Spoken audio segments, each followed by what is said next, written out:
The king of gross-out horror is bringing his latest stomach-churning masterpiece to Hulu.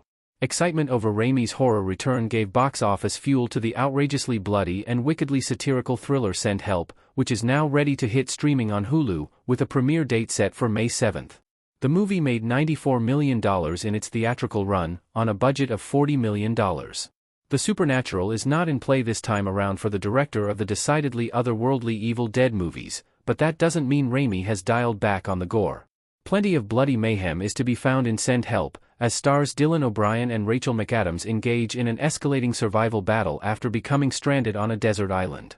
Critics were nearly as over the moon about Raimi's horror renaissance as audiences, vaulting his blood-soaked, hilarious new movie to a 93% Rotten Tomatoes score, to go with an 87% popcorn meter score.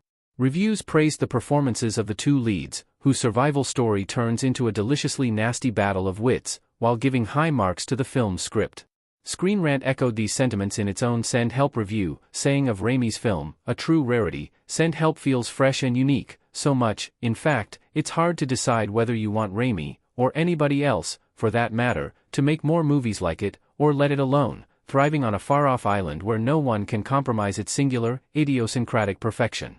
Known for his love of gross-out effects, Raimi discussed Send Help's high ick factor in an interview with Screen Rant back in February. There was the usual blood, vomit, snot, the director ticked off. The kids love it, he added. And it's hard for me to stop. A strong stomach will be required as streaming audiences get a taste of Raimi's latest horrifying concoction when it finally premieres on Hulu.